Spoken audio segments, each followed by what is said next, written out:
La la la la la la la la la la Rahul Rahul तन के साथ मन को जगाओ वी गार्ड वाटर हीटर्स के संग वी गार्ड।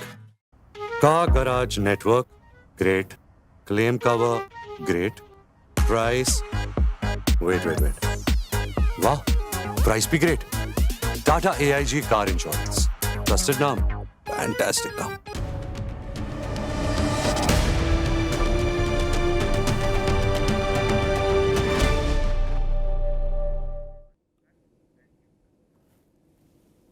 उत्तर प्रदेश में भारतीय जनता पार्टी ने लोकसभा चुनाव के मद्देनजर अपनी तैयारियों को तेज कर दिया और कल उसने वो एक था ना कि सारे घर के बदल डालूंगा वाले अंदाज में प्रदेश भर के सभी जिलों में अपने प्रभारी तैनात कर दिए, बदल के नए क्षेत्रों के प्रभारी तैनात कर दिए, नए मोर्चों के प्रभार का दायित्व घोषित कर दिया नए चेहरों को। यानी संगठन को चुनावी दृष्टि से जितने आयामों में कसा जाना चाहिए वो कल भाजपा ने वो काम पूरा कर लिया। अब प्रश्न उठता है कि बाकी दल, क्योंकि चुनाव तो सबको लड़ना, तो बाकी दलों की तैयारी कैसी है इसको भी जांचा परखा जाएगा। तो समाजवादी पार्टी को आप छोड़ दीजिए इंडिविजुअली, गठबंधन के तौर पर नहीं, क्योंकि गठबंधन के तौर पर तो कोई बैठक ही नहीं हुई अभी तक और 3 दिसंबर तक कुछ होना भी नहीं है, जब तक 5 राज्यों की विधानसभा का चुनाव नहीं हो जाता है, परिणाम नहीं आ जाता, उसके बाद कहीं बैठक कुछ होगी। लेकिन उत्तर प्रदेश में जो स्थिति परिस्थिति लग रही है वो लग रहा है कि कांग्रेस और समाजवादी का चल पाना साथ मुश्किल है। इस नाते सपा ने अपनी अलग से तैयारी जरूर तेज कर दी है। उसने कुछ यात्राएं भी निकाली अलग अलग बैनरों के तहत, उसके कार्यकर्ताओं ने। अखिलेश यादव भी सक्रिय हैं और माना जा रहा है कि उसने 40 एक लोकसभा क्षेत्रों में अपने उम्मीदवारों का भी लगभग चयन पूरा कर लिया है। घोषित नहीं करना है लेकिन तय कर लिया और उस व्यक्ति को बता दिया कि भाई तुमको टिकट देंगे, तुमको लड़ना है, और बाकी पर यह प्रक्रिया जारी है। तो सपा में तब भी कुछ हलचल है, जुम्बिश है। बसपा, कांग्रेस, ये जो 2 दल हैं इनको कभी कुछ स्थिति समझ में नहीं आ रही। बहन जी कुछ ट्वीट करती हैं और बहुत होता है तो उनका जो एक रहस्यमय किस्म का सांगठनिक ढांचा है, जोनल प्रभारी, मंडल प्रभारी, कौन कौन प्रभारी, कैसे कैसे क्या स्थिति, कोऑर्डिनेटर, उन सबकी कोई बैठक लखनऊ में बुला लेती बहन जी, बस उतने ही तक अभी बात है। लेकिन जमीन पर बसपा नहीं और कांग्रेस तो सिमटी है अजय राय जी की गतिविधियों तक। जितना चलते हैं अजय राय उतना ही कांग्रेस चलती है उत्तर प्रदेश में। बाकी कोई और नेता सक्रिय नहीं है। हाँ, अजय राय जरूर सक्रिय हैं और ठीक ठाक सक्रिय हैं और इतने सक्रिय हैं कि उनके और सपा के बीच में युद्ध हो गया इसी सक्रियता के चलते। और माना जाता है कि समाजवादी पार्टी और कांग्रेस के बीच में जो रिश्ते खराब हुए, उन खराब रिश्तों के पीछे अजय राय की भूमिका ज्यादा महत्वपूर्ण है। अजय राय ने उत्प्रेरक का काम किया, तनाव को बढ़ाने का। इसीलिए समाजवादी पार्टी ने आज कांग्रेस के प्रदेश अध्यक्ष को पर यहां तक आरोप लगा दिया था कि ये भारतीय जनता पार्टी के तरफ से सुपारी किलर हैं, यानी ये भारतीय जनता पार्टी के एजेंट हैं अजय राय। अब खैर जो भी स्थिति परिस्थिति हो, लेकिन इतना जरूर है कि उत्तर प्रदेश में भारतीय जनता पार्टी कोई कसर बाकी नहीं रखना चाहती। उसका आरंभिक आकलन यह है भाजपा का कि यहां विपक्षी एकता परवान नहीं चढ़ेगी। तकनीकी तौर पर भी नहीं चढ़ेगी, और मान लीजिए तकनीकी तौर पर एकता हो भी जाए तो भाजपा मानकर चल रही है कि दिल नहीं मिलेंगे, वोट ट्रांसफर नहीं होगा सपा और कांग्रेस के बीच में, क्योंकि कटुता इतनी गहरी और इतने निचले पायदान तक पहुंच चुकी है। इसलिए भाजपा को लगता है कि वो थोड़ा एज पर है, बढ़त पर है, यहां सुविधा है उसको, क्योंकि सपा, बसपा, कांग्रेस ये 3 फ्रंट तो हैं और चौथा भाजपा। चतुष्कोणीय लड़ाई में भाजपा अपने लिए बेहतर परिस्थितियां देखती है।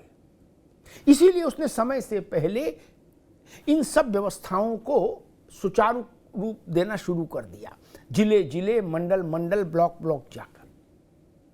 और सांगठनिक तौर पर भी भाजपा अन्य दलों से ज़्यादा कार्यक्रमों के जरिए और प्रकल्पों के जरिए सक्रिय रहती है। उसका भी संगठन में उसको फायदा मिलता है जनता से कनेक्ट करने के मामले में। हमारे साथियों ने एक रिपोर्ट तैयार की, उस रिपोर्ट को देखिए, फिर मेहमानों से परिचय कराया और फिर बहस में चला।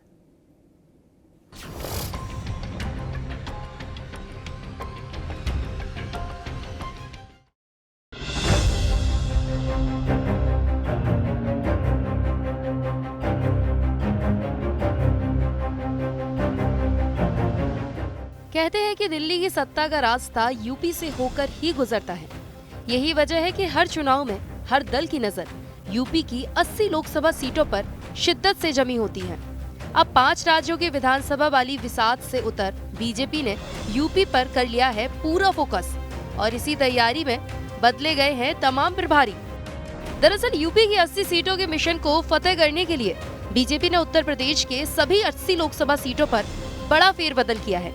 इस फेरबदल में जिला प्रभारी, क्षेत्रीय प्रभारियों को बड़ी जिम्मेदारी सौंपी गई है। इसके अलावा अवध क्षेत्र, काशी क्षेत्र, कानपुर क्षेत्र, गोरक्ष क्षेत्र और पश्चिम क्षेत्र में भी कई किरदार और प्रभार बदले गए हैं। इनमें संजय राय को अवध क्षेत्र, अमरपाल मौर्य को काशी क्षेत्र के क्षेत्रीय प्रभारी, जीएन शुक्ला को गोरक्ष क्षेत्र, अनूप गुप्ता को कानपुर क्षेत्र, तो वहीं पश्चिम क्षेत्र में सुभाष यदुवंश को क्षेत्रीय प्रभारी की जिम्मेदारी दी गई है। वहीं राजनाथ सिंह के बेटे पंकज सिंह को कानपुर, तो कांता कर्दम को नोएडा महानगर और सुरेश राणा सरीके चेहरे को शाजापुर का प्रभार दिया गया है। तो ये नई व्यवस्था हम लोगों ने की है। हमें विश्वास है कि हम सब लोग मिलकर संगठन में जो माननीय प्रधानमंत्री जी का संकल्प है, उस संकल्प को संगठन के आधार पर पूरा करेंगे और 2024 में माननीय मोदी जी के नेतृत्व में भारतीय जनता पार्टी का जो संकल्प है सारी की सारी सीटें जीतने का उत्तर प्रदेश का, उसे पूरा करेंगे। प्रदेश अध्यक्ष भूपेंद्र चौधरी ने बीजेपी के 98 संगठनात्मक जिलों के प्रभारियों के फेरबदल के साथ साथ लोकसभा चुनाव में क्षेत्र में पकड़ मजबूत करने के लिए विधानसभा संचालन समिति भी बनाई है। नए चेहरों के मौका देने के साथ ही हर विधानसभा क्षेत्र में नए वोटर बनाने का भी अभियान तय किया गया है। वहीं मिशन 80 में जुटी सपा कह रही है कि कितने भी बदल ले किरदार, बीजेपी को मिलेगी हार। वैसे भी एनडीए को पीडीए ही हराएगा। देखिए, हम बता दें, उत्तर प्रदेश की जो स्थिति है, उत्तर प्रदेश का जो समीकरण बैठ कार्य है, उसे एनडीए को पीडीए ही हराएगा। हम पीडीए को मजबूत करने के लिए निकले हैं। तो राष्ट्रीय अध्यक्ष जी जैसा भी निर्णय करेंगे, हमारी 80 की 80 सीटों पर पूरी तैयारी के साथ है। बीजेपी के बाद सपा में चुनावी तैयारियों की धार तेज दिख रही है। इंडिया गठबंधन से परे पार्टी के कई लोकसभा सीटों पर प्रत्याशियों को इशारा भी कर दिया है। वहीं बात करें बसपा की, तो अभी उस खेमे में खामोशी का ही आलम है। कांग्रेस की तैयारी वाली तस्वीर में या तो तीखे बयानों के तेवर है या फिर सपा और बसपा में सेंधमारी दिख रही है, लेकिन धरातल पर कोई बड़ी हलचल फिलहाल नहीं है। बहरहाल बीजेपी ने तो मिशन 80 की तैयारियों में प्रभारियों के किरदार बदल दिए। ऐसे में सवाल यही है कि यूपी में बीजेपी ने बदले प्रभारी, बाकी दलों की क्या तैयारी और इन तैयारियों में किसका पलड़ा ज्यादा है भारी। यूपी राजनीतिक तौर पर केवल आकार में बड़ा और लोकसभा में बड़ी भूमिका वाला राज्य नहीं है। यहां के राजनीतिक किरदारों की गूंज और अनुगूंज भी देश में अन्य राज्यों के राजनीतिक किरदारों से बड़ी होती है। इसलिए भी उत्तर प्रदेश महत्वपूर्ण है। मेहमानों साहब का परिचय कराते हैं। अशोक पांडे जी हैं, प्रवक्ता भारतीय जनता पार्टी, अशोक जी का स्वागत है। मनोज यादव जी हैं, समाजवादी पार्टी के प्रवक्ता, मनोज यादव जी का स्वागत है। तमजीद अहमद साहब हैं, कांग्रेस के प्रवक्ता, आपका बहुत बहुत स्वागत है। नाविद शिको हैं, राजनीतिक विश्लेषक, नाविद जी का बहुत बहुत स्वागत है। नावेद शिकोह जी, आपसे बात शुरू करूंगा, फिर राजनीतिक मित्रों के पास चलूंगा। उत्तर प्रदेश में चुनावी तैयारी में कौन सा दल कहां खड़ा दिख रहा है, क्या स्थिति है, क्या परिस्थिति है? ये विषय आज में इसलिए लाया क्योंकि कल भाजपा ने एक बड़ा मैसिव ऑर्गेनाइजेशनल चेंज किया है। मतलब उसमें जिसमें उत्तर प्रदेश का कोई हिस्सा छूटा नहीं, सब जगह उसने नए बदलाव किए बड़े।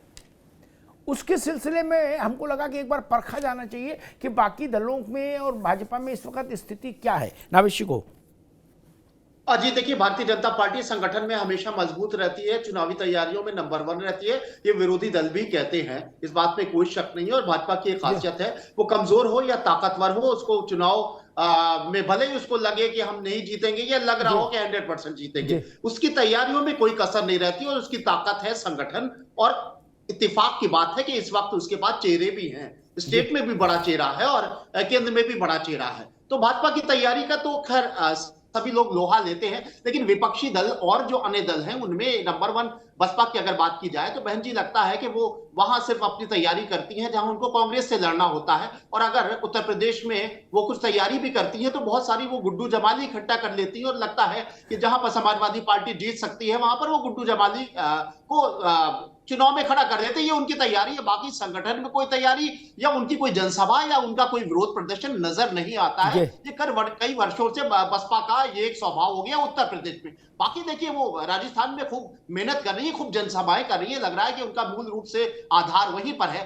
इतना विधानसभा में वो भी नहीं लड़ी थी, जितनी जनसभाएं नहीं की थी जितनी वहां कर रही हैं। जहां तक कांग्रेस का सवाल है, कांग्रेस का भी संगठन नजर नहीं आ रहा है। हाँ, जरूर उनके जो प्रदेश अध्यक्ष बने हैं वो, क्योंकि एक उनके जो बयान है वो कटुता से भरे हुए हैं, समाजवादी पार्टी के नेता को लेकर वो तंज करते रहते हैं, इसलिए वो सुर्खियों में जरूर आ गए हैं। कांग्रेस सुर्खियों में आ गई है, लेकिन उनका संगठन अता पता कुछ नजर नहीं आ रहा है। अखिलेश यादव सक्रिय लग रहे हैं, लेकिन एक कोई बहुत बड़ी जनसभा या कोई बहुत बड़ा विरोध प्रदर्शन, जो सबसे बड़ा आधार विपक्षी दलों का हो सकता है, जाति जनगणना और आरक्षण का मुद्दा, इस मुद्दे को लेकर वो उतना मुखर नहीं है जितना बड़ा वो अपना शक्ति प्रदर्शन करके अगर दिखाते कि वो 2 लाख लोगों की भीड़ इकट्ठा कर सकते हैं, ऐसा अभी कुछ नजर नहीं आ रहा है। फिलहाल संगठन की मजबूती में भाजपा नंबर 1 नजर आ रही है।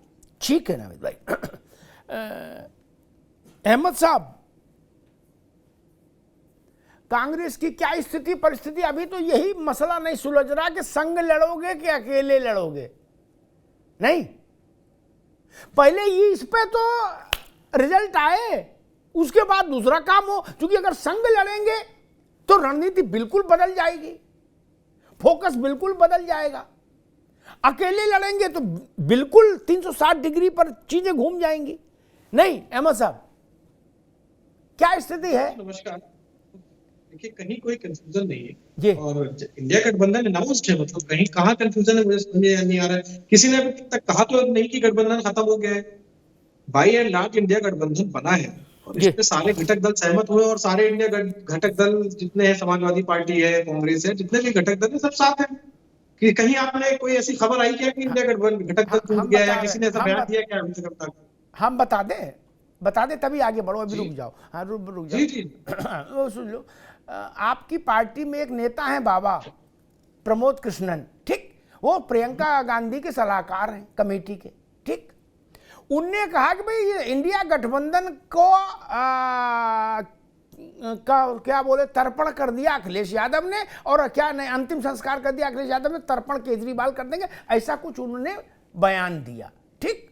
एक समाजवादी पार्टी के लोग लगातार इस बात को कह रहे हैं कि होगा तो ठीक है, नहीं होगा तो ठीक है, हम तो सिर्फ तैयारी कर रहे हैं, ठीक, डैम केयर। अभी स्थिति है अहमद साहब, इसलिए मैंने गुस्ताखी की सवाल पूछने की, ठीक। कहीं मोहब्बत हमको दिख नहीं रही। मोहब्बत की दुकान जरूर आपने साइन बोर्ड लगा दिया, लेकिन दिख नहीं रही। ये आपको पनौती मान रहे हैं, आप इनको पनौती मान रहे हैं। राहुल जी तीसरी पनौती की चर्चा कर रहे हैं, इसके अलावा क्या है बताओ? नहीं, कोई किसी को पनौती नहीं मान रहा है। पनौती पूरा देश जिसको मान रही है वो समझ में आ गया उस दिन क्रिकेट मैच में देख के। देखिए, बड़ी बात देखिए अमिताभ जी क्या है, बहुत सारे बयान आते रहते हैं, बड़ी पार्टी, बहुत सारे नेता, बहुत सारे बयान आते रहते हैं, लेकिन आपको पता है मैं तो जितने आपने मुझे चैलेंज कर दिया तो मुझे बोला, आपने कहा कोई बयान आया क्या? आया तो बताओ, तो मैंने बता दिया, नहीं तो नहीं बताता। जी, आप जी गुस्ताखी माफ कीजिए अगर आपको ऐसा लगे कि मैं आपको चैलेंज कर रहा हूँ, जी तो बड़ी बात यह है, अमिताभ जी बात समझिए, ऐसा है कि कहीं कोई कंफ्यूजन नहीं है। नेतृत्व तय करता है कि गठबंधन में कौन लड़ेगा, कितनी सीटें लड़ेगी, ये नेतृत्व बैठ के तय करेगा। मैं बयान दे दूं या बयान दे दे, इसका गठबंधन होने पे कोई बहुत बड़ा इसका महत्व नहीं है। तो सीधी सी बात है, 5 राज्यों का चुनाव होने दीजिए। 5 राज्यों का चुनाव जैसे ही नतीजे आएंगे और 5 राज्यों में हमारी सरकार बनेगी, भाजपा कितना भी संगठन बना ले, क्या कर ले, इनके पास अब कुछ बचा नहीं है। वो कुछ भी करते रहे, लेकिन 2024 में इनको हारने से कोई नहीं रोक सकता और यही इंडिया के घटक दल इनको हरा के दिखला देंगे। जी ठीक है, ठीक है, ठीक है। ये आत्मविश्वास अच्छा है, ये बनाए रखिए। कम से कम चुनाव भर तो चले ही, बाकी में देखा जाए, रिजल्ट आएगा तब की तब देखी जाएगी।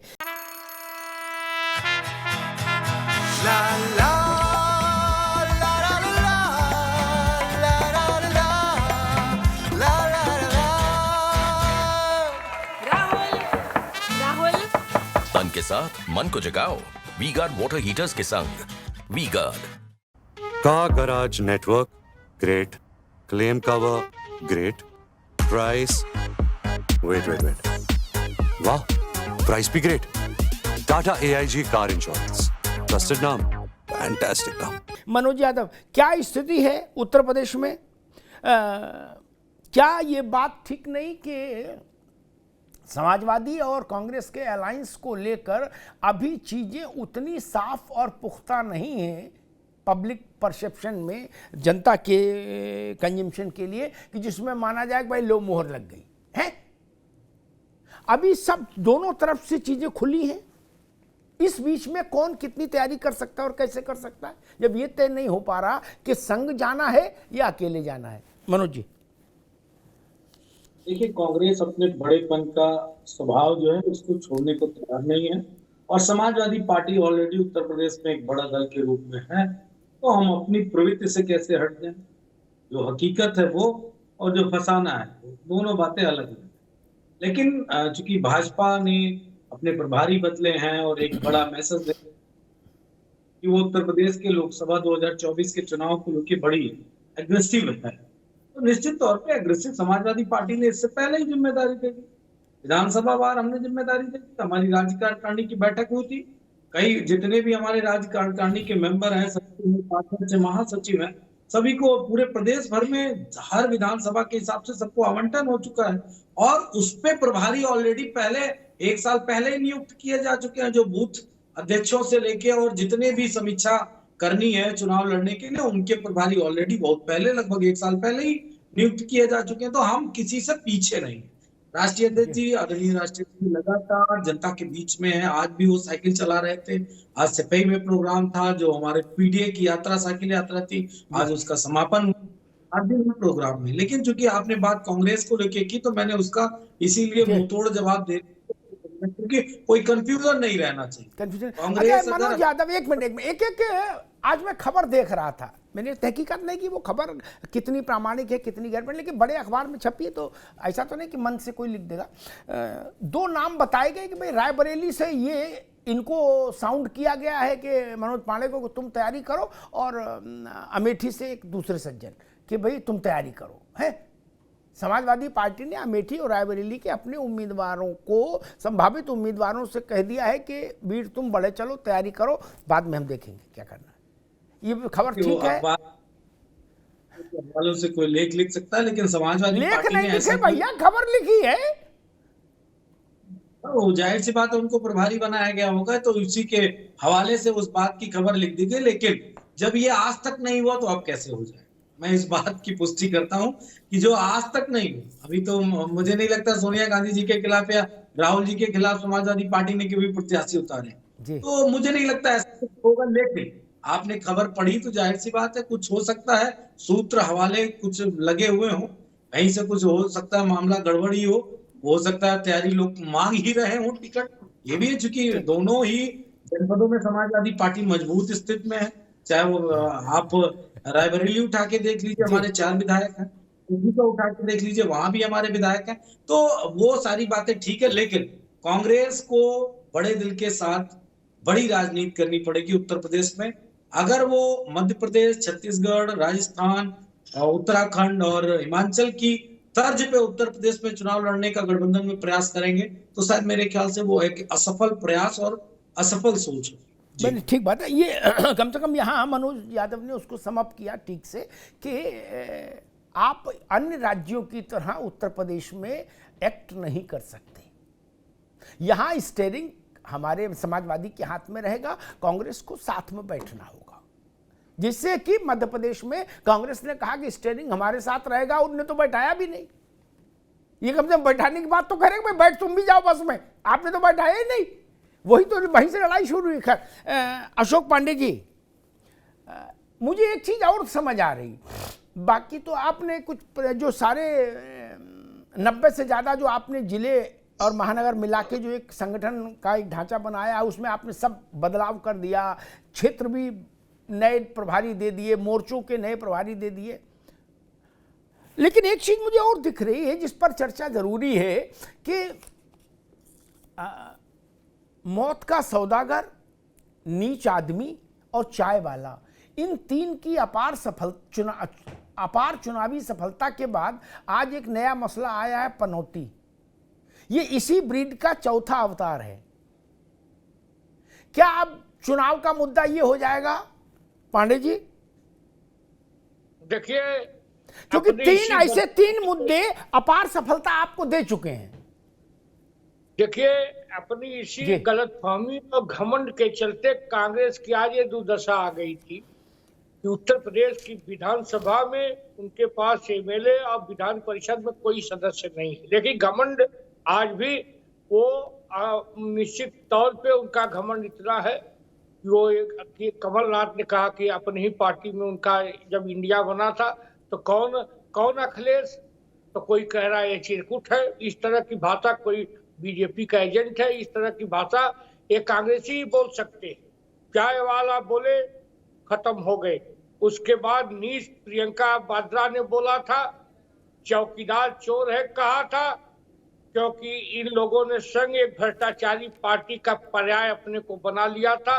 जनता ने इनको हाशिए पर लगा दिया और आज फिर इस तरह की भाषा बोल रहे हैं, जबकि हम लोग असंसदीय शब्दों का नहीं पांडे जी अब तो ठीक है। लेकिन एक बात ये पनौती का जो मसला आया, मैं पूछना चाह रहा हूं कि ये जो शब्दों ने जितना आपको डिविडेंड दिया, आर्थिक भाषा में कहूं, जितना लाभ आपको दिया, क्या आप उम्मीद से हैं कि भाई ये पनौती जो शब्द आया है ये भी चुनाव में हमें उतना ही लाभ देगा पुराने की तरह से?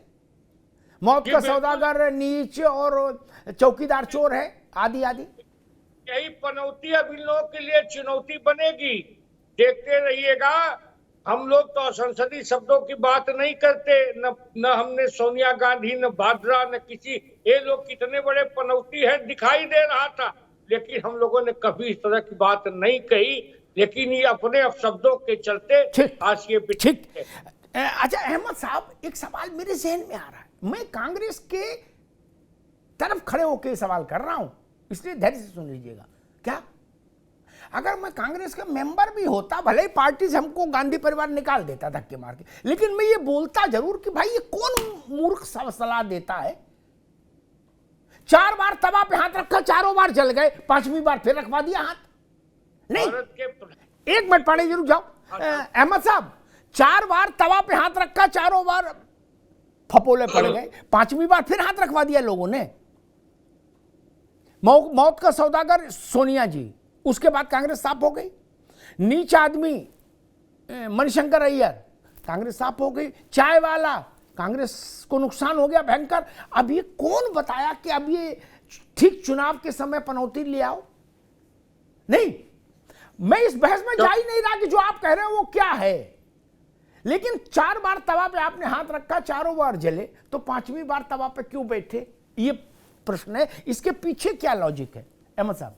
नहीं, कैसे समझ जाते हैं लोग कि पनौती अगर हम बोल रहे हैं तो इसका मतलब वही है जो वो समझ रहे हैं, आप समझ रहे हैं। कैसे ये चीज मतलब समझ जाते हैं? किसी का नाम लेके कहा गया क्या कौन पनौती है? ये कैसे समझ में आ जाता है? जातीय परसेप्शन आप लोगों ने बना लिया है। वही पनौती बोला गया है तो जो मैं समझ रहा हूँ वही आप समझ रहे हो, वही भाजपा के प्रवक्ता समझ रहे हैं, तो वो एक अलग विषय है, वो आपकी समझ का विषय। लेकिन अगर पनौती शब्द तो संसदीय नहीं हो गया, पनौती वर्ड तो समाज में यूज किया जाता है, लेकिन वो चीज आप लोग इस चीज के ऐसा परसेप्शन बन गया है कि यूज किया जाएगा तो नहीं किया जाएगा, ऐसा कैसे मान लिया आपने? प्रधानमंत्री के दूसरी बात बारे और क्या में है?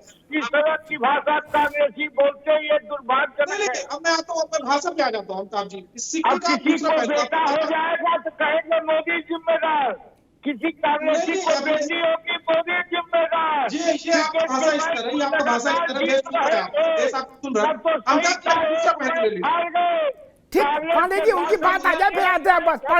पांडे जी उनकी बात आ जाए जी।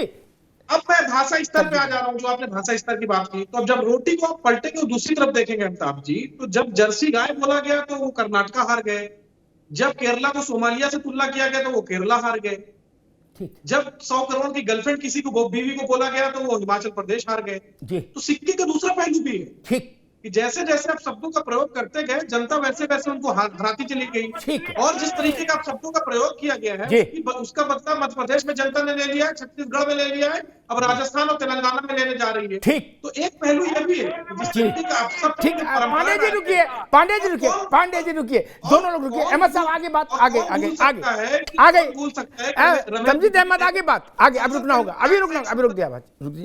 मैं नावेद के पास चलूंगा, लेकिन एक बात कहूं, कांग्रेस तुलना ठीक नहीं करती, होमवर्क शार्प होना चाहिए।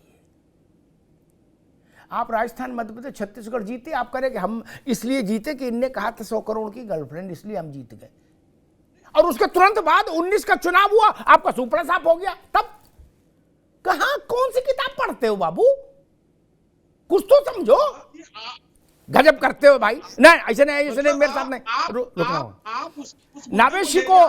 नावेशी को अरे रुकिए भाई, अभी रुकिए आवाज। नावेशी को मैं इस बहस में जाता ही नहीं कि किसने सही कहा किसने गलत कहा, मैं तो एआई टेक्नोलॉजी लगा रहा हूं। क्या एक्स फैक्टर ने ये बोला, उसका नतीजा क्या रहा, राइट? सही बोला गलत बोला जनता जाने। क्या मैंने 3 उदाहरण दिए, चुनाव के समय ये 3 वाक्य बोले गए, मौत का सौदागर बाय सोनिया जी, नीच आदमी बाय मणिशंकर अय्यर, और चाय वाला बाय अय्यर, और चौथी बात बोली गई पनौती बाई राहुल गांधी। ठीक, 3 बार का परिणाम बताता है कि कांग्रेस रुइंड हो गई। क्या तो साइंटिफिक अप्रोच कहती है कि 3 बार जो चीज टेस्ट की और एक ही सा रिजल्ट आया हो तो मान लेना चाहिए कि इस चीज का स्वभाव यही है, परिणाम यही आएगा। नवेशी को जी बिल्कुल। देखिए, जो आप शब्दों का दोहरा रहे हैं, ये शब्द वाकई बहुत कड़े शब्द हैं, और इस तरह का शब्दों का उपयोग कोई बड़ा नेता करता है तो ये बड़ा बचकानी चीज होगी और बड़ा घातक होता है, और वो साबित होता रहा है भारत की राजनीति में। क्योंकि किसी भी नेता के बारे में, खासतौर से प्रधानमंत्री जी के बारे में, अगर कोई इस तरह के शब्दों का इस्तेमाल करता है तो जनता में नाराजगी आती है, और इसके प्रमाण सामने आ चुके हैं। इन शब्दों में एक शब्द है चाय वाला, लेकिन चाय वाला ऑब्जेक्शनेबल इसलिए नहीं है क्योंकि प्रधानमंत्री ने 4 बार अपने प्रचार में अपने को चाय वाला बताया, और ये बात गर्व की भी है कि एक वंचित गरीब घर का कोई नावेद एक मिनट नावेद एक मिनट, नहीं, ये तुलना ठीक इसलिए नहीं, मैं इसका रेफरेंस आपको बता दूं। 14 में अच्छा ठीक ठाक चुनाव टेक ऑफ कर रहा था धीरे धीरे, जनवरी का महीना था, दिल्ली में ठंड पड़ रही थी, कांग्रेस ऑफिस के बाद बाहर मणिशंकर अय्यर मिल गए। मैं अपनी स्मृति से बता रहा हूं, गूगल पे चेक करिएगा, बहुत अंतर नहीं मिलेगा। ठीक, पत्रकारों ने उनसे पूछा तो उन्होंने ऐसा मुंह बनाया जैसे, एक तो उनका मुंह विशेष तरह का है, फिर और विशेष बनाया, क्या इस टाइप का, बिल्कुल कहा ये चाय वाला ये लड़ेगा, ये क्या करेगा, ये चाय वाला हमको कांग्रेस से लड़ेगा। बोले हम इसके लिए इतना कर सकते हैं कि अपने ऑफिस के बाहर जो पैदल रास्ता होता है, बोले वहां पर इसके लिए थोड़ी जगह अलॉट करा सकते हैं, वहां ये चाय बेच ले अपनी, ये बोला था जी। जैसे एक मिनट, जैसे मुलायम सिंह यादव पिछड़े वर्ग के नेता थे, ये बात अखिलेश यादव बोलेंगे तो उसका अर्थ दूसरा जाएगा, और कोई सरकास्टिक वे में दूसरा बोलेगा तो उसका अर्थ दूसरा नहीं जाएगा। जी बिल्कुल। मणिशंकर जी ने जिस शब्द का इस्तेमाल किया था वो वाकई बहुत आपत्तिजनक था, और इसका कांग्रेस को बड़ा नुकसान हुआ था, और कांग्रेस को इस बात की ताकीद करनी चाहिए थी कि आप कम से कम उनके बड़े नेता इस तरह के शब्दों का इस्तेमाल नहीं करें। अगर राहुल गांधी इस तरह के किसी शब्द का इस्तेमाल करते हैं, पनौती जैसा शब्द, तो मैं समझता हूं कि उनको तो ये कम से कम नहीं बोलना चाहिए, क्योंकि पहली चीज वो नुकसान उठा चुकी है उनकी पार्टी। दूसरी बात, उन्होंने मोहब्बत की दुकान खोलने का वादा किया है देश में, कि देश में मोहब्बतें जो है वो परवान चढ़े और नफरतें कम हो। अगर ऐसा नारा लगाने वाला इस तरह का शब्द इस्तेमाल करता है जिससे नफरत पैदा होती है, जिससे किसी का अपमान होता है, तो मैं समझता हूं ये गलत है। और ये बात सही आप कह रहे हैं कि किसी भी राजनीतिक दल को इस तरह के शब्दों से बचना चाहिए, इसलिए भी क्योंकि घातक उसी के लिए होता है। इसलिए कांग्रेस को बड़ा नाजुक वक्त है और ऐसे शब्दों का इस्तेमाल नहीं करना चाहिए। हाँ, सोशल मीडिया पर अगर सार्वजनिक तौर से इस तरह का कोई शब्द इस्तेमाल हो रहा है तो ये इसको कोई नहीं रोक सकता है, लेकिन ये भी फिर भी ये गलत है। La la la la la la la la la la la। Rahul तन के साथ मन को जगाओ वी गार्ड वाटर हीटर्स के संग V guard. Car garage network great, claim cover great, price wait वाह, प्राइस भी great. Tata AIG car insurance, trusted नाम, फैंटास्टिक नाम। ठीक, मनोज यादव, एक मुझे समझ आती है एक बात कि भाई कोई गोली किसी को सूट करती है, किसी को नहीं करती, क्या किसी को रिएक्शन हो जाता है। वैसे ही राजनीति में शब्द हैं चुनाव में, किसी ने बोला वो उससे नुकसान उठा गया, किसी ने बोला उसको नुकसान नहीं हुआ। तो जिन शब्दों से जो नुकसान उठा जाए, बचने की जरूरत उसको होती है ना। भाई हम कह रहे किसी की इम्यूनिटी अच्छी है, क्या वो बाजरा की 5 मोटी रोटी पचा गया है, और जिसका हाजमा कमजोर है उसे तो डोसा खाना चाहिए, कि देखा देखी वो भी कहेगा हम भी बाजरा की 5 रोटी खाएंगे, तब इडली खा लेना चाहिए। ये बिल्कुल एक आइडेंटिकल बात है कि नहीं? बिल्कुल, देखिए अमिताभ जी, इस जगह पे तो कांग्रेस की बड़ी गलती कर गए, और बड़ी गलती ये कर गए, वो खैर व्यक्तिगत उनका बयान है, वो दे सकते नहीं दे सकते, उनकी मर्जी की बात है, लेकिन पूरा देश इसी बात पे चर्चा कर रहा था। जब पूरे देश में एक्स पोस्ट हो, फेसबुक हो, यूट्यूब हो, कोई भी प्लेटफॉर्म उठा आम बोलचाल की भाषा में लगभग सुबह मॉर्निंग वॉक करने में जाता हूँ, वहां ये शब्द मुझे ना चाहते हुए भी 100 बार सुनने को पड़ रहा, ना चाहते हुए भी, मैं नहीं सुनना चाहता, लेकिन 100 बार मेरे कानों में टहलते वक्त सुनाई पड़ रहा है। तो जब पूरा देश चर्चा ही कर रहा तो क्या जरूरत राहुल जी को ये बात कहने की? देश चर्चा कर ही रहा था, आपने कह के अनावश्यक अपने ऊपर एक हथियार वापस दे दिया उनके हाथ में कि लो भैया गोली तुम मुझे मार लो। ये मुझे नहीं लगता था बेहतर बात थी, इससे बड़े नेताओं को बचना चाहिए था। पूरे देश में चर्चा इसी बात की। खैर, राहुल जी का अपना बयान है, वो स्वतंत्र है, किसी अगर आपत्तिजनक होगा, संविधान के विरुद्ध होगा तो जाहिर सी बात है राजनीतिक रूप से भी नुकसान होगा, और अगर कानूनी रूप से कोई अमर्यादा वाला कुछ बन रहा होगा प्रधानमंत्री के खिलाफ तो उसका भी नुकसान होगा। लेकिन देखिए, यहीं पे एक बात मैं कहना चाहता हूँ, निश्चित तौर पर कांग्रेस के पास एक बड़ा स्पेस है पूरे देश की राजनीति। वो अलग बात है कि कांग्रेस कहाँ पे जिंदा होगी, कहाँ पे अर्ध जिंदा नजर आएगी, कहाँ पे खत्म नजर आएगी, वो अपनी जगह बात हो सकती है। लेकिन अगर कांग्रेस पार्टी ने बहुत बेहतर तरीके से, कांग्रेस के रणनीतिकारों ने अपने काम को बेहतर कर लिया, तो मैं दावे से कह रहा हूं कि 2024 का चुनाव बहुत ही इंटरेस्टिंग और 80-20 का चुनाव हो जाए। इंडिया गठबंधन के पक्ष में, 20% सिर्फ गठबंधन के पक्ष में चुनाव रह जाएगा। लेकिन उसके लिए स्ट्रेटेजी और जो आप बताए हैं मणिशंकर अय्यर जैसे लोग, या जो इस तरह के नेता हैं जो स्पेशल, एक बात आप, राहुल गांधी जी ने 2019 के चुनाव के बाद प्रेस कॉन्फ्रेंस की थी और कहा था कि मैं नरेंद्र मोदी पे पर्सनल कोई अटैक नहीं करना चाहता, मुझे नहीं करना है नरेंद्र मोदी पे पर्सनल अटैक। वो बात बड़ी सही थी और वो उससे बचते भी रहे, लेकिन आज बयान दे दिया तो दे दिया, हो गई बात, तो अब वो पर्सनल अटैक ही हो गया। हाँ, प्रधानमंत्री व्यक्तिगत तौर पे जो उनकी सरकार के काम है उस पे घेरा जा सकता है। मैं अशोक पांडे जी के पास चलूंगा, लेकिन उससे पहले एक बात कहूं, ताकि, ठीक है मनोज जी, ताकि मेरी बात का आशय कांग्रेसी और सही स्पिरिट में ग्रहण कर सकें। गुजरात में चुनाव था, अशोक गहलोत प्रभारी थे, सुन लेना भैया अहमद साहब, ठीक, अशोक गहलोत जी प्रभारी थे। सवाल पूछ लीजिएगा अमिताभ जी, सुन लीजिए, रुको का सरदार कौन बोल रहा है? अरे रुको भाई, अशोक गहलोत प्रभारी थे, राहुल गांधी कैंप किए हुए थे। वोटिंग से 3 दिन पहले मेरी बात हुई अशोक जी से, उनका फोन आया कि दिल्ली में क्या इंप्रेशन है मेरी, जो मैंने कहना था कहा, मैंने उनसे पूछा कैसा, तो उन्होंने जो मुझसे कहा वो मैं आज यहां पहली बार रिवील कर रहा हूं। उन्होंने कहा कि अग्निहोत्री जी चुनाव बिल्कुल ठीक जा रहा है, अगर किसी की जुबान नहीं फिसली तो हम जीत के आएंगे।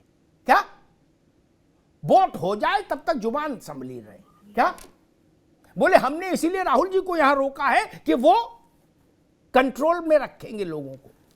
वोटिंग से ठीक 1 दिन पहले मणिशंकर जी किसी के कंट्रोल में नहीं आए और उन्होंने कहा ये नीच आदमी है, और उसके बाद हो गया जय श्री राम। क्या ये कांग्रेस को अपनी आलोचना नहीं समझनी चाहिए, उसको समझना चाहिए कि आप जिन चीजों से बार बार चोट खाते रहे हो वही सिर दे मार रहे हो भैया, और वो भी आपकी तो अय्यर नहीं, डायरेक्ट राहुल गांधी। खैर अशोक पांडे जी, इस जो राहुल जी ने जो अटैक किया है इसको भाजपा कैसे ले रही है? मेरी पत्रकार के तौर पर बुद्धि ये कहती है भाजपा इसको मोतीचूर का लड्डू मान रही होगी, ऊपर से कुछ कहे लेकिन अंदर से खुश होगी और निश्चित तौर पर प्रसाद चढ़ा रही होगी। देखिए दुर्भाग्यजनक है जी। क्रिकेट के मैच में, ये दुर्भाग्यजनक है, क्रिकेट के मैच में लगातार भारत जीता, एक मैच हारा, तो मोदी जी को प्रधानमंत्री, भारत के यशस्वी प्रधानमंत्री को पनौती कहने का काम राहुल गांधी जैसे लोगों ने किया। यही लोग हैं जो चौकीदार चोर है कहा था, तो पूरे देश ने कहा हम चौकीदार हैं, और फिर कांग्रेस रास्ते पे आ गई थी। उसके बाद मणिशंकर अय्यर चाय बिटवा रहे थे, प्रियंका वाड्रा ने नीच कहा था, निश्चित तौर पे ये बदजुबानी हम ही को नहीं झेलनी है। इंडिया के घटक दल है समाजवादी पार्टी, उनको भी उन्हीं के प्रदेश अध्यक्ष कांग्रेस के कहते थे कि अखिलेश यादव भाजपा के एजेंट, ये इस तरह की भाषा, ये लोग घमंडी लोग हैं, क्योंकि बड़े परिवारों में पैदा हुए, सोने का चम्मच लेके किसी गरीब आदमी अगर बढ़ता है तो उन्हें कहीं पनौती नजर आता है। ये पनौती नहीं, ये बड़ी चुनौती नजर आता है, इसीलिए उसे पनौती कह रहे हैं। ये दुर्भाग्यजनक है, इसे हम पॉजिटिव लेते हैं और निश्चित तौर पे हम बता रहे हैं 2024 में यही पनौती, इन्हें चुनौती सबसे बड़ी मिलेगी, समझ में आ जाएगा। नावेशी को अक्सर हम लोग कहते थे कि सलमान खुर्शीद, दिग्विजय सिंह,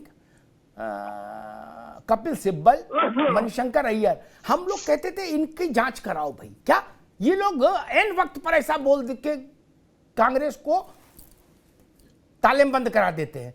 अब तो मालिक नहीं बोल दिया क्या? अभी तक तो कारिंदे बोलते थे, उन पर सवाल भी उठ सकता था, लेकिन मालिक के बोलने के बाद अब कौन किस पे सवाल उठाएगा?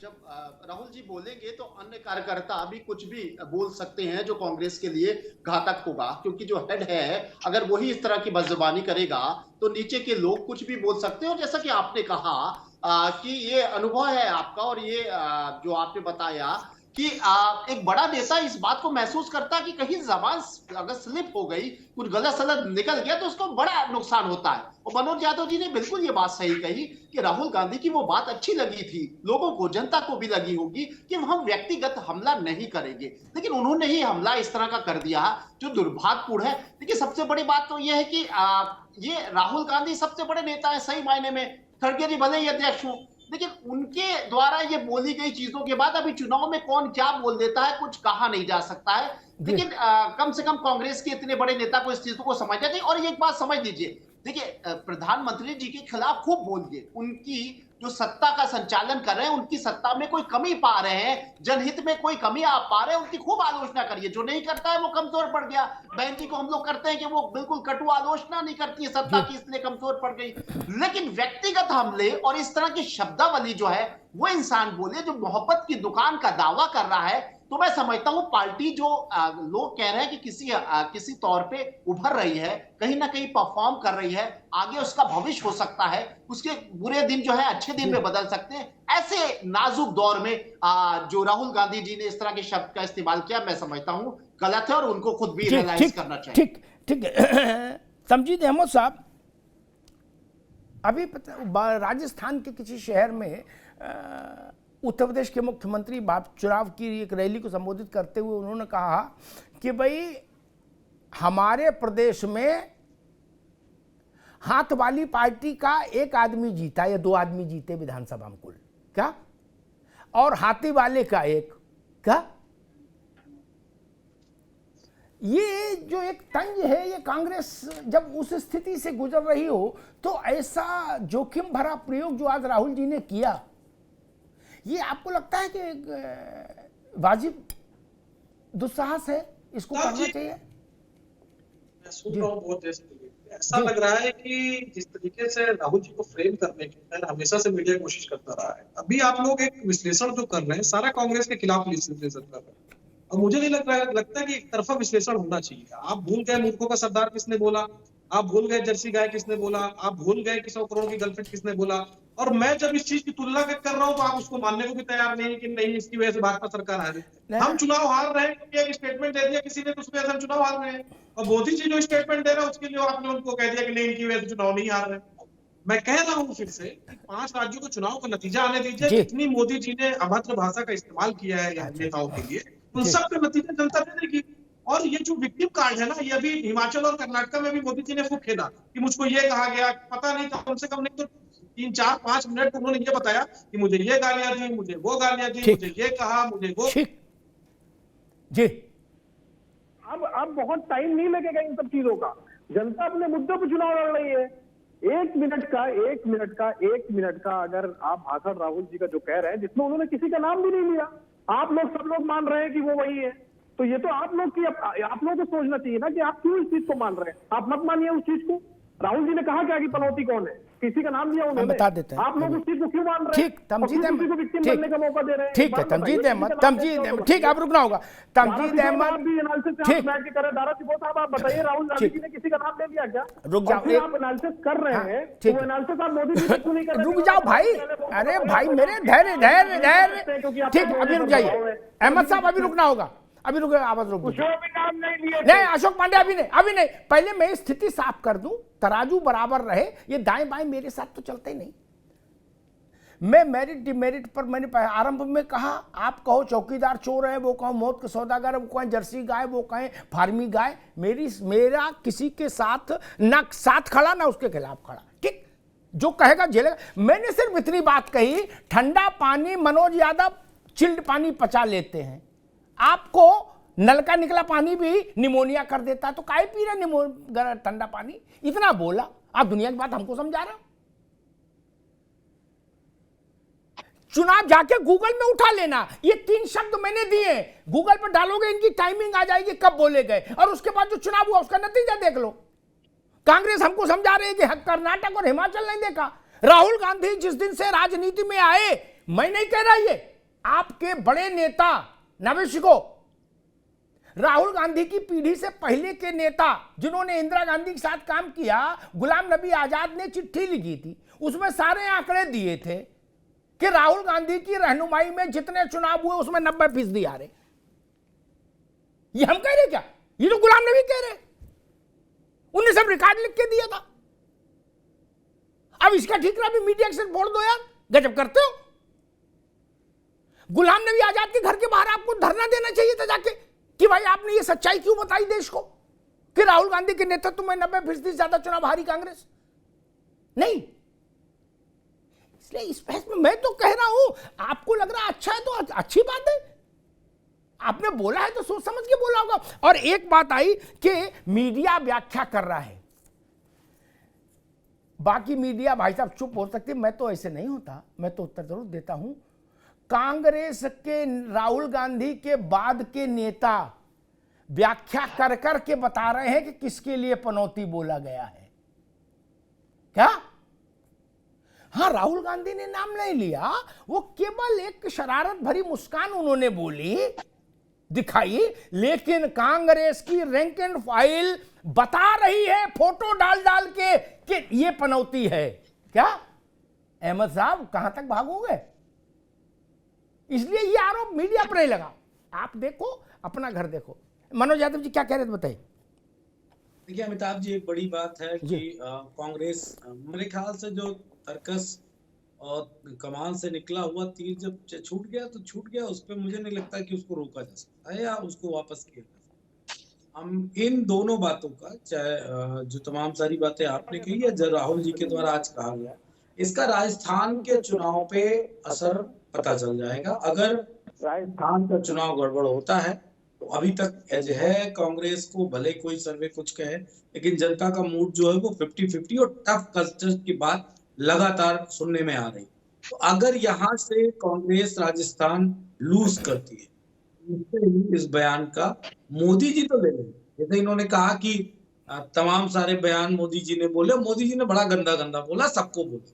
उत्तर प्रदेश के मुख्यमंत्री ने भी हम लोगों के लिए कुछ छोड़ नहीं रखा, लेकिन हम उतने बेशर्म नहीं है ना कि अब हमको ये कह दिया तो हम उसको लपेट के चद्दर साल ओढ़ के रामनामी की तरह कि हमको ये कह दिया तो वही चद्दर ओढ़ के हम चले बेशर्मी। ये क्वालिटी मोदी जी की स्पष्ट रूप से विश्लेषण है मेरा। मोदी जी को जो कह दोगे वही ओढ़ लेंगे और पूरी पेंटिंग करवा लेंगे और चुनाव भर वही आला बाजा बजाएंगे। तो मोदी जी को छेड़ना मेरे ख्याल से वो सारंग मधुमक्खी होती है उसको छेड़ने जैसा है। उसका डंक मारा वो महीनों तक नहीं निशान जाता है और पक अलग से जाता है। तो मुझे ये लगता है नरेंद्र मोदी को नहीं छेड़ना चाहिए। नरेंद्र मोदी खुद छेड़ रहे हैं अपने आप। राजनीति ठीक है मनोज बाबू, राजनीति तो सब तरह की कलाओं का नाम है राजनीति, ठीक, बिल्कुल। इसमें मैं अच्छा मानता हूं। जब आप चुनाव लड़ने आए हैं तो आपकी आंख सिर्फ जीत पर होती है, फिर जीत के लिए जितने ढंग के प्रयोग हो सकते आदमी करता है। जो नहीं कर पा रहे वो नासमझ है, वो राजनीति नहीं कर रहे। आप ये नीच बोला मणिशंकर ने, तो मैं तो मणिशंकर की गलती बताऊंगा। उन्होंने मोदी जी को ये अवसर दिया और मोदी जी के जो आप वक्तव्य गिना रहे हैं आप उनको नहीं भुना पाए, तो इसमें गलती किसकी है? मोदी जी की है। आप कमजोर लोग हो तो क्यों लड़ रहे हो? मत लड़ो, उस विधा में मत जाओ ना। अगर कबड्डी नहीं खेलना जानते हो तो मत खेलो कबड्डी, फुटबॉल खेलो। यही तो मैं कह रहा था मित्र। खैर अशोक पांडे जी, कांग्रेस कह रही है कि भाई आपने भी कहने सुनने में कुछ उठा के नहीं रखा। एक और दूसरा वो कह रहे हैं कि राहुल गांधी ने तो नाम लिया नहीं किसी का, आप क्यों हल्ला मचा रहे हो? देखिए, राहुल गांधी ने तो चौकीदार चोर है भी कहा तो हाँ, तो नाम नहीं लिया था। मणिशंकर अय्यर ने भी चाय की दुकान खुलवाया तो नाम तो लिया नहीं था। प्रियंका वाड्रा ने नीच कहा था तो उसमें भी नाम नहीं लिया था। आयुष्मान पनौती कहा है तो नाम नहीं लिया है। लेकिन जिस तरह की कुटिल मुस्कान ये लोग मुस्कुरा के बोलते हैं वही इनके लिए घातक हो जाता है। और निश्चित तौर पे हम लोगों ने, जनता भी इन लोगों की निंदा कर रही है कि मैच था क्रिकेट का, ले आए राजनीति घुसाने। अच्छा है इनके यहाँ, किसी के यहाँ उस दिन बेटी नहीं हुई, नहीं कहते मोदी जी पनौती हैं, हमारे बेटी हो गई। ये दुर्भाग्यजनक है। क्रिकेट को क्रिकेट की तरह उसमें राजनीति घुसाने का काम ये लोग करते हैं। तो निश्चित है पनौती को हमने चुनौती के रूप में लिया है। इसका जवाब हम भी देंगे, जनता भी देगी। और निश्चित तौर पे आप देखिएगा कि ये लोकसभा के चुनाव में यही पनौती चुनौती रहेगा और राहुल गांधी औकात में आ जाएंगे। नहीं पांडे जी, लोकसभा तो दूर है, अभी तो 25 को वोट होना है। राजस्थान में जो बात मनोज यादव कर रहे हैं दुरुस्त बात कर रहे हैं। आज तो 21 ही 25 को तो वोट है। सरकार बनेगी जिस तरह की इन लोगों ने अनर्गल प्रलाप करना, अरे इन लोगों का जो घमंड है आज तक खत्म नहीं हुआ, लगभग खत्म हो गए।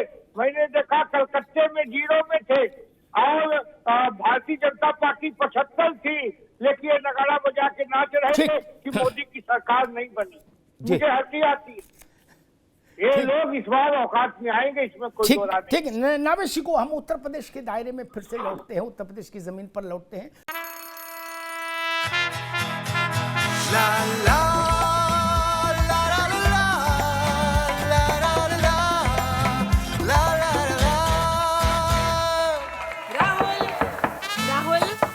फन के साथ मन को जगाओ वी गार्ड वाटर हीटर्स के संग V guard. Car garage network great, claim cover great, price wait वाह, प्राइस भी great. Tata AIG car insurance, trusted नाम, फैंटास्टिक नाम। क्या उत्तर, एक ही सवाल सबसे पूछूंगा, क्या उत्तर प्रदेश में लोकसभा चुनाव में, ये मत कहिएगा कि अभी तो ये हाइपोथेटिकल प्रश्न है, सारे प्रश्न वक्त से पहले हाइपोथेटिकल ही होते हैं। क्या लोकसभा चुनाव की चर्चा आज हाइपोथेटिकल ही है ना, क्या होगा, लेकिन चर्चा तो होती है। क्या उत्तर प्रदेश का चुनाव चार कोणीय होता दिख रहा है? पॉलिटिकल चीजें उधर जा रही हैं कि चार कोणीय मुकाबला हो उत्तर प्रदेश में? जी बिल्कुल ऐसा हो सकता है। जो हालात बता रहे हैं, जिस तरीके से समाजवादी पार्टी और कांग्रेस के बीच में दूरियां कम होने का नाम नहीं ले रही हैं, तो ऐसा हो सकता है। बसपा साफ तौर से कह चुकी है और लगातार कि हम किसी गठबंधन में नहीं आएंगे। तो ये चार कोणीय चुनाव हो सकता है, इसमें कोई शक नहीं है। इससे विपक्षियों को एक बड़ा नुकसान ये हो सकता है कि जो विरोधी वोट है भाजपा के, वो एकजुट नहीं हो पाएगा। मैं एक बात कहना चाहूंगा, जो चर्चा चल रही थी, उत्तर प्रदेश में भारतीय जनता पार्टी जब जीती है प्रचंड बहुमत से, पहली बार जब योगी सरकार बनी है, उसमें श्रेय नसीमुद्दीन को जाता है, जो बसपा में थे। उन्होंने एक भाजपा के महामंत्री के परिवार, उनकी बेटी और उनकी पत्नी के बारे में अपशब्द कहे थे। भाजपा को उसको बहुत फायदा हुआ था।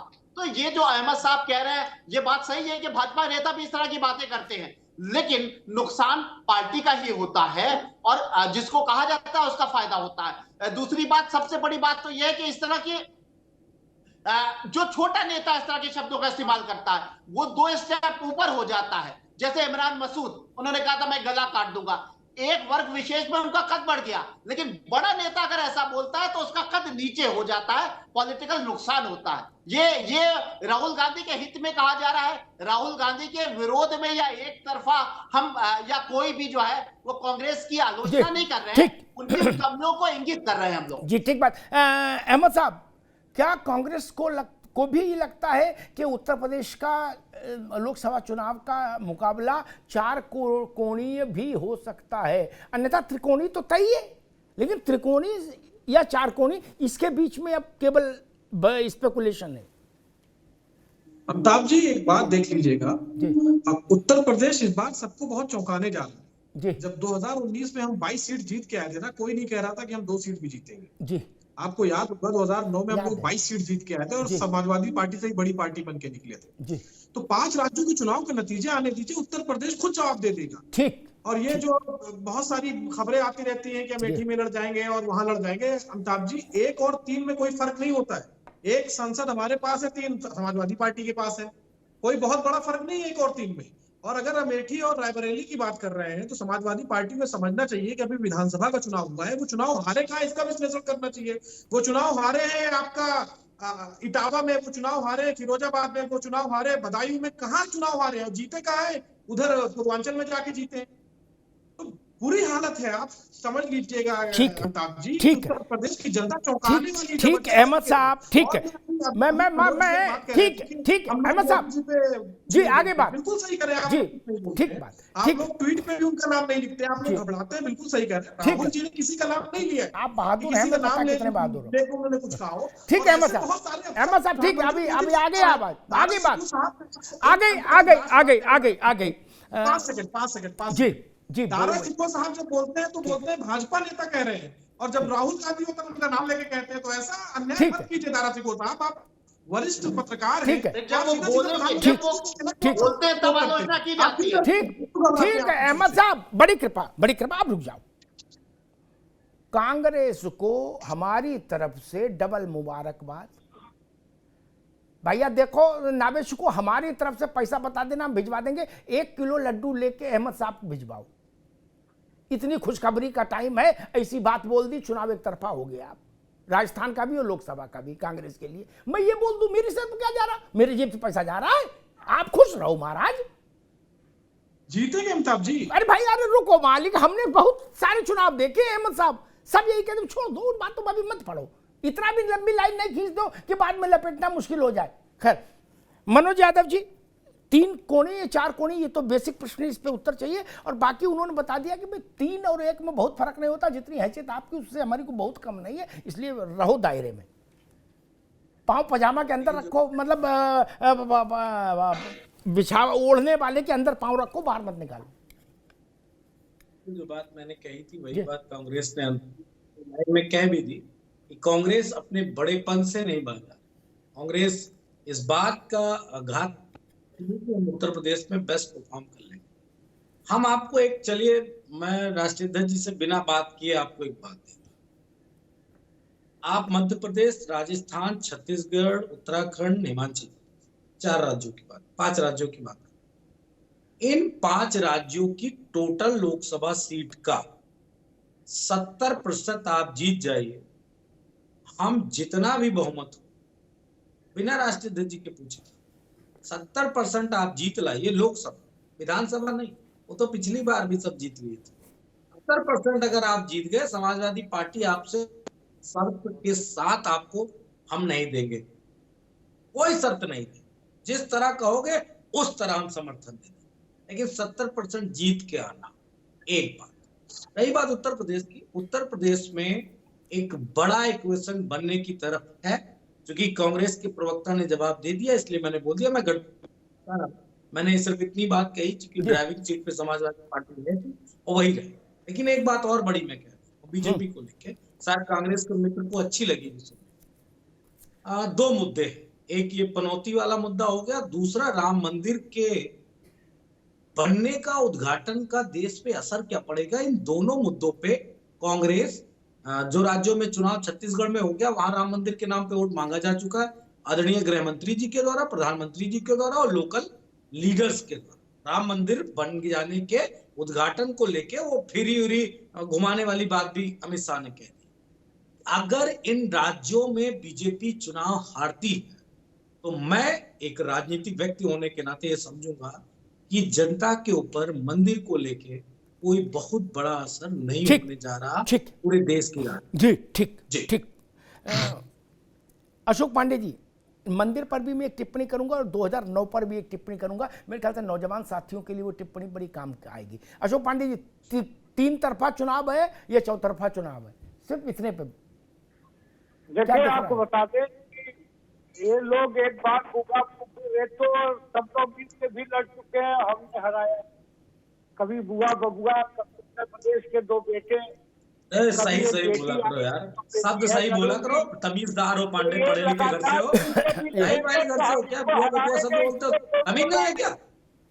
बेशर्मी की तरह टीवी बोलने लगते हो, बुआ बबुआ के 2 बेटे हारे, बेशर्मी बेटी आई, बेटी हूँ लड़ूंगी, वो नहीं लड़ पाएंगी, बुआ बबुआ के लड़ गए। हमारा कहना है फिर अभी पनौती लाल को भी नाम लेके बोलना शुरू करूंगा।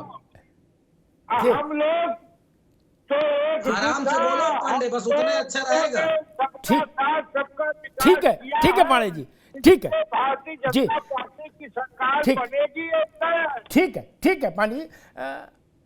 एक बात हमारे मित्र तमजीद अहमद साहब ने उठाई, अब बात तो उन्होंने उठाई, लेकिन जो नई पीढ़ी के लोग हैं उनको 2009 का स्मरण नहीं होगा, ठीक है ना, क्योंकि उसको भी समय हो गया भाई। उनको मैं स्मरण करा दूं, कांग्रेस उसका क्रेडिट लेती है और सारा क्रेडिट लेके एक माला बना के उस क्रेडिट की राहुल जी के गले में डाल देती नावेद है, कहती राहुल गांधी का पोटेंशियल देखना, वहां देखो। कोई पोटेंशियल किसी का नहीं, मेरी बात लिख लेना भैया, किसी का कोई पोटेंशियल नहीं। गलती कहो, उस समय की रणनीति कहो, तात्कालिक गुस्सा कहो, सबक सिखाने की जिद कहो, कल्याण सिंह और मुलायम सिंह के बीच अंदर क्या, कल्याण सिंह मुलायम सिंह के मंच पर चढ़े, दोनों गले मिले, लाल टोपी पहनी, कांग्रेस की 22 सीटें तय हो गई। इतना सा गणित है भाई। और जिस दिन कल्याण सिंह वापस लौट गए, कांग्रेस जहां थी वहीं आ गई। ये ईमानदारी नहीं है कि कल्याण सिंह मुलायम सिंह की घटना का उल्लेख किए बिना 2009 के लोकसभा चुनाव को यह बताना कि हम इतने बड़ी पार्टी उत्तर प्रदेश में हो गए थे कि हमने इतनी सीटें जीत ली। नहीं मित्र, मुस्लिम कंसोलिडेशन सपा से खत्म, पीछे हट गया था, आजम खान अलग हो गए थे। आप उस घटना का जिक्र ही नहीं करोगे। नावेद गलत तो नहीं कह रहा भाई। उस लोकसभा चुनाव का सबसे बड़ा मुद्दा था कल्याण सिंह और मुलायम सिंह का एक होना। ना इंदिरा गांधी मुद्दा थी, ना अटल बिहारी वाजपेयी मुद्दा थे, ये जान लो। सिर्फ मुद्दा यह था यूपी में कि कल्याण सिंह और मुलायम सिंह एक कैसे हो गए। उसके विपक्ष में लामबंदी थी, उनके पक्ष में लामबंदी थी। मुसलमान को लगा कि मुलायम सिंह ने हमारे साथ धोखा किया, मुसलमान हटा, आपके साथ चला गया, आप जीत गए। इतनी सी तो बात है। इसको तथ्य के साथ रखिए, मैं सहमत हूं। और अगर आप इतने मजबूत हो गए थे तो मेरे भाई 9 के बाद तो बहुत चुनाव हुए ना। 14 में हुआ, क्या हुआ? 19 में हुआ, क्या हुआ? उत्तर प्रदेश में हुआ ना, विधानसभा हुए, क्या रिजल्ट आया मित्र? ऐसे ये क्रेडिट लेना ठीक नहीं, ये क्रेडिट लेना ठीक नहीं। वो घटना ही उत्तर प्रदेश की राजनीति में अप्रत्याशित घटना थी, किसी को उम्मीद नहीं थी। बाबरी मस्जिद गिर जाने के बाद, ढांचा गिर जाने के बाद मुलायम सिंह और कल्याण सिंह एक मंच पे आ सकते हैं, लेकिन आए, थोड़े समय के लिए आए। उसने उत्तर प्रदेश की राजनीति को अस्त व्यस्त कर दिया। इस सच को तो मानो भाई, और उस सच का उल्लेख करो सब लोग मिलके। ऐसी घटना घट गई क्या उत्तर प्रदेश में कोई दूसरी अभी? नहीं ना। ये घटना तो तब घट सकती है, आज की तारीख में मैं कहूं कि योगी आदित्यनाथ और अखिलेश यादव एक पार्टी में आ जाएं।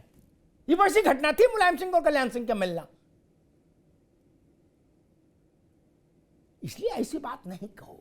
दूसरी बात, मैं कांग्रेस को ये अपनी तरफ से इस बात के लिए आश्वस्त करूं कि भाई मीडिया का कोई इंटेंशन नहीं। आप जितने एमजी की गोली पचा सकते हैं उतने की खाओ ना। जिनका हाजमा का उनको कहते, डॉक्टर भी कहते भाई होम्योपैथी वाली दवा ले लो, अंग्रेजी दवा नहीं झिलेगी, मत खाओ। और तीसरी बात, कांग्रेस ने कही कि भाई जैसा 1 तैसा 3, ठीक है, लेकिन 1 और 3 की तुलना ठीक इसलिए नहीं है क्योंकि by all means Samajwadi Party BJP के बाद सबसे बड़ी पॉलिटिकल फोर्स है उत्तर प्रदेश में। किसी भी कोण से देख लीजिए, जिलों में संगठन से देख लीजिए, शहरों में संगठन से देख लीजिए, कार्यकर्ताओं की संख्या से देख लीजिए, विधायकों से देख लीजिए, वोट परसेंटेज से देख लीजिए, उसके पास 35-37% वोट है भाई। अहमद साहब, 2% और 37% में अंतर नहीं करेंगे हम। इसलिए नहीं, ये तुलना भी ठीक नहीं। आपसे ज्यादा तो विधानसभा में अनुप्रिया पटेल की पार्टी के सांसद विधायक है, और आपसे ज्यादा वोट है उनके पास परसेंटेज में। तब ये विषय है। और मुझे ऐसा लगता है कि एक आज विचित्रता पैदा हो गई। आज कलकत्ता में ममता जी ने इन्वेस्टर्स समिट का उद्घाटन किया है। उस समय वो उद्योगपति हैं जिनका राहुल गांधी हर मंच पर नाम लेकर विरोध करते हैं। क्या ममता जी की सरकार भी अब उन उद्योगपति की सरकार बताई जाएगी? ये सवाल तो खड़ा होगा ना। ममता जी ने आज उनका इस्तेकबाल किया, अब क्या होगा? क्या उनका भी बताया जाएगा कि ममता भी उन्हीं की सरकार है? ये बड़े प्रश्न हैं। और एक बात मैं अंत में कहूंगा कि कांग्रेस पार्टी हो या कोई भी हो, आपको यह देखना होगा कि जमीन पर हम कहां, कांग्रेस का जो भाव है ना, वो भाव सपा को आशंकित करता है। कांग्रेस के किसी नेता से आप बात करिए, वो कहेगा अभी नहीं अग्निहोत्री जी, 3 के बाद बात करेंगे, रुक जाओ 3 तक। ऐसा लगता है 3 के बाद को डंडा हाथ में ले लोगे क्या? राजनीति ऐसे नहीं होती मित्र। जिनके साथ चलना है उनको भयाक्रांत करने की कोशिश करोगे, और ये डरने वाले तो लोग ही नहीं, ये कहां डरेंगे? उत्तर प्रदेश में तो डर नहीं सकते, और आंध्र प्रदेश में इनको चुनाव नहीं लड़ना सपा को। उत्तर प्रदेश में आप उनकी साइकिल छेड़ नहीं सकते, उतना वो मजबूत है। आंध्र और तेलंगाना में उनको जाना नहीं, कर्नाटक में क्या करेंगे? यही बात तो नीतीश बाबू ने कही थी कि कांग्रेस को सिर्फ इसी बात के लिए तो इंतजार है विधानसभा चुनाव के परिणामों का, ताकि फिर वो अपने ढंग से चीजों को ट्विस्ट करेगी। और एक बहस हम लोगों ने की थी इसी तरह के विषय पे, तो उसमें बात आई, मैंने कही थी, और शायद नावेद थे या और कोई था, उसने भी इस बात को डिटो किया कि कांग्रेस हार गई तो ठीकरा मायावती और अखिलेश यादव की उस सिर फोड़ेगी, और जीत गई तो कहेगी हमारी तो ताकत ही इतनी है कि कुछ नहीं बिगाड़ पाए। इस भाव से रिश्तेदारी नहीं चलती मित्र, इस भाव से रिश्तेदारी नहीं चलती, पार्टनरशिप नहीं चलती, न कारोबार में न राजनीति में। जब तक वो सशंकित रहेंगे मन।